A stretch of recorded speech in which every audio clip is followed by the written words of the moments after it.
show you in it. That's not what we see. That ain't the bits.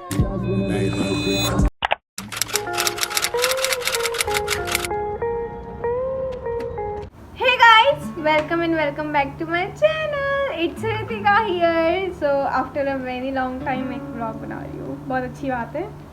वैसे I was thinking कि why not to do a daily vlog. Like आजकल मेरे days बहुत अच्छे जा रहे हैं. So I think I should start that. चलो उसे छोड़ते हैं और आते हैं रिजल्ट पे. तो आज है 20 मई मंडे और करंटली इट्स 4:08 PM. ओके, तो मेरा रिज़ल्ट आया था 12:15 के समथिंग. उस वक्त मैं इंस्टीट्यूट में थी तो मैं रिज़ल्ट नहीं निकाल पाई थी, लेकिन मैंने थोड़ी देर बाद में निकाल लिया था. और उसका भी मैं मेरा जो रिज़ल्ट था वो मैंने इंस्टीट्यूट में निकाला था, लेकिन मैंने रिएक्शन वीडियो बना ली थी तो वो मैं अभी लगा दूँगी, तो आप देख लेना.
Got it. So the thing is मैं मेरे रिज़ल्ट के बारे में ही बात करने वाली हूँ. सो द थिंग, ये रहा मेरा रिज़ल्ट. नहीं दिखेगा वो है ना, ऐसे नहीं दिखेगा क्योंकि स्क्रीन बॉक्स का रहता है. तो मेरे हिंदी में है 70, ठीक ठाक है, क्योंकि मेरे को पता था मेरा हिंदी का पेपर बहुत ज़्यादा बकवास गया था. इंग्लिश में है 91, अच्छा था, मतलब कुछ मिस्टेक्स वगैरह हो गई होंगी. अकाउंटेंसी में 71 है. यहाँ पे पता है क्या हुआ, मेरा सबसे अच्छा पेपर अकाउंटेंसी का गया था, क्योंकि एज़ एक्सपेक्टेड अकाउंटेंसी का बहुत अच्छा था. लेकिन क्या होता है ना, अकाउंटेंसी में थ्योरी पार्ट इतना नहीं था जितना न्यूमेरिकल था, और उसमें ऐसा होता है कि आपने इतनी सी मिस्टेक करी तो पूरा आंसर गलत. तो मेरे को लगता है कि यहीं कहीं मार्क्स कट गए, बट कोई ना, इट्स ओके है ना. और बिज़नेस स्टडीज़ में है 90, क्योंकि उसमें सारा थ्योरी पार्ट का था और मैं अंडरलाइनिंग वगैरह सब कुछ करके आई थी, तो इस वजह से मिल गए. और इकोनॉमिक्स में है 83, हाँ 83, ये भी अच्छा है. और बिज़नेस में और इको में DD है, इट मीन्स डिटेक्शन, ऐसे कुछ होता है, मतलब अच्छा ही होता है, अच्छी बात है. और मेरे टोटल मार्क्स आए हैं 500 में से 405. रिज़ल्ट फर्स्ट डिवीज़न है. परसेंटेज मेरी 81.00 है. Okay, so this is about my result in 12th. और अब मैं बताने जा रही हूँ कि how was my 12th journey and what are the mistakes I have did. So first is मेरी जर्नी कैसी थी. जैसे 12th के स्टार्टिंग हुई थी, मुझे पता था कि मेरे को अच्छा करना पड़ेगा, क्योंकि एक तो मतलब फैमिली प्रेशर तो रहता ही है, और ऊपर से एक मन में भी था कि यार इस बार तो अच्छा बनाना है. मेरे 10th में अच्छे नहीं थे, मतलब इट वाज लाइक कि 67.67 के समथिंग थे, तो मैं तो खुश थी, लेकिन मेरे घर वाले नहीं थे. बट कोई ना, इट वाज लाइक कि मैं और अच्छा कर सकती थी, लेकिन मैंने किया नहीं. तो यहाँ 12th में मैं चाहती थी कि जब मेरा रिज़ल्ट आए तो मैं ऐसे बोलूँ कि मैंने जितना किया मेरे को उतना मिल गया, और लिटरली मैंने जितना किया मेरे को उतना मिल गया, और मैं बहुत खुश हूँ. मेरी 81% से भी मेरे को पता नहीं लोग बाग क्यों खुश नहीं है, क्योंकि जो भी मेरे नेगेटिव वाले हैं वो बस बकवास करे जा रहे हैं. और इवन उन्होंने स्टोरी लगाई, क्योंकि मैं जब पढ़ती थी तो मैंने 90+ का टारगेट लिख रखा था, बट मेरे 90+ नहीं बने. सो फिर भी दे आर लाइक इन्होंने स्टोरी लगाई है. बट मैं उन्हें एक ही बात बोलना चाहूँगी, देखो इट डजेंट मीन कि मेरा गोल 90+ था तो और नहीं बनी तो मैं सैड हूँ, ऐसा कुछ भी नहीं है. मैं बहुत ज़्यादा खुश हूँ, मेरी 81 भी बन गई, और ये काफ़ी है मेरे लिए. मेरे पेरेंट्स भी बहुत ज़्यादा खुश हैं, और आपको जितनी स्टोरी लगानी है लगाओ, और आपको जो करना है करो, क्योंकि मेरा जो था मैंने दे दिया। तो रही 12th की जर्नी मेरी स्टार्टिंग में मतलब बहुत अच्छी थी। मैं सारा कोर्स वगैरह एक साथ कंप्लीट करते करते आ रही थी, मतलब स्कूल के साथ ही मैं चल रही थी। मेरा स्कूल के साथ कोर्स नहीं हुआ था क्योंकि मैं स्टार्टिंग में मैंने इतना पढ़ा नहीं था, क्योंकि हम रिटर्न वर्क पे ज़्यादा ध्यान दे रहे थे उस वक्त, जो कि नहीं करना चाहिए। मैं अभी भी बता रही हूँ, मत करना प्लीज़, रिटर्न वर्क पे ध्यान बिल्कुल मत देना। लाइक जो स्कूल में मिल रहा है वो कर दो, उसी वक्त कर दो, बाद का मत रखो, क्योंकि जब लर्निंग पे आता है ना तो फिर वो रिटर्न वर्क आ जाता है सामने। तो इस वजह से तो एक तो मैंने थोड़ा लेट स्टार्ट किया था, बट कोई ना, मैं लगी रही थी। और सेकंड, मैंने स्टार्टिंग में ही बहुत ज़्यादा प्रेशर ले लिया था। लाइक मैं स्टार्टिंग से ही खुद पे इतना ज़्यादा प्रेशर लेके मैं पढ़ी जा रही थी, बट इट वॉज लाइक कि हाँ मैं पढ़ रही थी। फिर नवंबर तक आते आते मेरा BST का कोर्स एकदम कंप्लीट हो गया था। और फिर मैंने उसके बाद से मैंने दिसंबर से लेकर जनवरी तक मैंने पढ़ाई नहीं करी थी। आई डोंट नो व्हाई, क्योंकि मैं शायद ओवर कॉन्फिडेंट हो गई थी इस वजह से। फिर बाद में मैंने मार्च में मैंने पढ़ाई करी थी, और अप्रैल में फिर हमारे एग्ज़ाम्स वगैरह थे। तो मतलब अच्छा था, मेरे को मज़ा भी आया। और जैसे कि लास्ट ईयर था तो मैंने मज़े भी खूब करे हैं। कुछ फ्रेंडशिप्स वगैरह टूटी भी हैं, तो कुछ नए दोस्त बने भी हैं। मुझे कुछ लोगों के बारे में नया नया कुछ पता भी चला है। लेकिन जो भी था बहुत अच्छा गया मेरे को, मतलब मेरी 12th भी अच्छी थी। Okay, so what are the things I did जो मेरे को नहीं करनी चाहिए थी 12th में। फर्स्टली कि मैंने स्टार्टिंग में बहुत ज़्यादा प्रेशर ले लिया। मैं अभी भी बोर्ड स्टूडेंट्स हैं, अगर आप हो बोर्ड स्टूडेंट्स और आप देख रहे हो तो आपको एक ही चीज़ बोलूँगी, स्टार्टिंग में प्रेशर मत लेना, क्योंकि आप एंड तक फिर आप टिक ही नहीं पाओगे।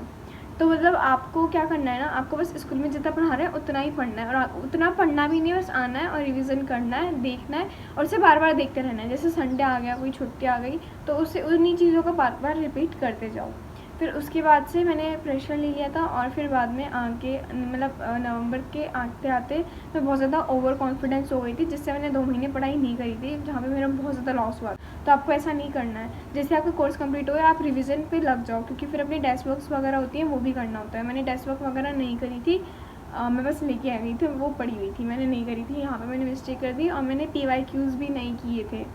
तो कहीं ना कहीं यहाँ पे मेरी गलतियाँ थी। मैं बता रही हूँ कि नवंबर तक अगर आप अपना कोर्स कंप्लीट कर लेते हो, और दिसंबर में एक बार रिवीजन करके सब कुछ रख भी लेते हो, तो भी आपके पास जनवरी फरवरी रहेगा, मतलब PYQs एंड डेस्क वर्क करने के लिए। तो आप कर लेना।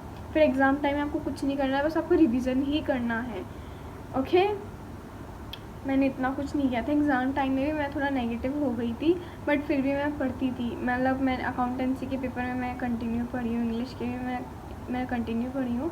उसके अलावा मैं ऐसा रखती थी कि अभी 3 दिन की छुट्टी आराम से पढ़ लेंगे, और फिर वो 3 दिन कब निकल जाते थे पता ही नहीं चलता। इतना ही था। और जो भी मेरे नेगेटिव कमेंट्स और नेगेटिव स्टोरीज़ हैं मैं लगा दूँगी, स्टोरीज़ वगैरह।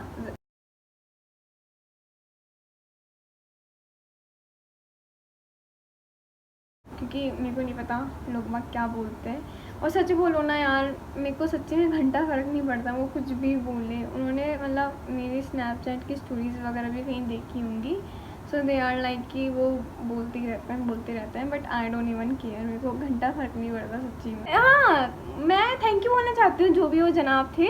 मेरा रिज़ल्ट आते ही उन्होंने बताया स्टोरी लगाई मेरे रिज़ल्ट की। तो मतलब मैंने देखा कि 6 मेंशन है। मेरे को लगा यार ये कौन होगा, मैंने देखा 6 फेक अकाउंट थे, और उन्होंने स्टोरी लगा रखी इतनी अच्छी टेम्पलेट ला के सारी चीज़ें एक साथ लगाया, और फिर उस पर लिखा। हाय, मेरे को इतना अच्छा लगा कि चलो किसी ने तो एफर्ट्स किए मेरे लिए। थैंक यू सो मच इतना कुछ करने के लिए। भले ही मेरी इतनी नहीं बनी हो, बट फिर भी मैं बहुत ज़्यादा खुश हूँ। जो भी मेरे जूनियर्स हैं और सीनियर्स हैं, जो सीनियर है ना वो तो सुन लो कि देखो अब जो भी है आपका करियर का टाइम है, सो फोकस करो, रिजल्ट को जाने दो बाहर में, कैसा भी आया हो, ठीक है। और रही बात मेरे जूनियर्स की, जो 12th 11th और 10th में है, मैं आप सबको देखो यही बोलना चाहूँगी कि आपकी स्टडीज़ हैं, फोकस करो। सच बोलो ना, डिप्रेशन और स्ट्रेस तभी होता है जब आप किसी से अपनी बातें शेयर नहीं करते। तो अपनी बातें शेयर करो। इससे क्या होता है ना कि मन ही मन में अपन एक बर्डन फील नहीं होता कि हाँ भाई कोई सुनने वाला नहीं है। क्योंकि as being in charge of academic page, मेरे पास बच्चे आते हैं, वो अपनी प्रॉब्लम्स बताते हैं, मैंने देखा है बच्चों को। तो मेरे को भी कहीं ना कहीं बुरा लगता है कि लोग बाग शेयर क्यों नहीं करते हैं। क्योंकि शेयर करने से क्या होता है ना, अपना जो दुख है ना वो थोड़ा कम हो जाता है। और फिर मतलब पता, रो लिया करो, बहुत अच्छी बात है, रो लिया करो। मैं जब भी ऐसे स्ट्रेस और डिप्रेस्ड में रहती हूँ ना, मतलब डिप्रेशन वगैरह कुछ भी रहता है, मैं रो लेती हूँ, मैं खुश हो जाती हूँ। ठीक है, रो लेना चाहिए भाई, कोई सा भी बच्चा हो रो लेना चाहिए। ज़रूरी नहीं है कि भाई मैं स्ट्रॉन्ग हूँ और मर्द को दर्द नहीं होता, ये सब फालतू, ये सब कहने की बातें हैं। जैसे लड़का हो लड़की हो कोई भी हो, रो लेना चाहिए, रोने से बहुत अच्छा, मतलब एकदम हल्का महसूस होता है फिर। ओके, सो इतना ही था मेरा कहना, और अगर कुछ और पूछना हो, कुछ कहना हो, तो आप मेरे को इंस्टा पे डैम कर सकते हैं, मैं देख लूँगी, मैं रिप्लाई दे दूँगी। और आपको कुछ शेयर करना हो तो आई एम ऑलवेज़ हियर, और अगर कुछ टिप्स वगैरह और लेनी हो तो I am always here. Like मैं कॉमर्स से हूँ, तो मैं बिजनेस स्टडीज़ के और इकोनॉमिक्स के नोट्स प्रोवाइड कर सकती हूँ।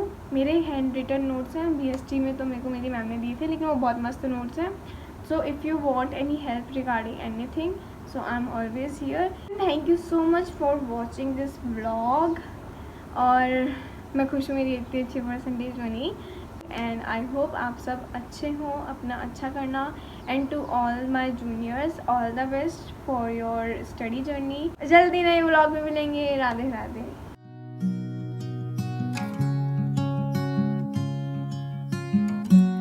Easy come and easy go. You're an unfading star, a gentle love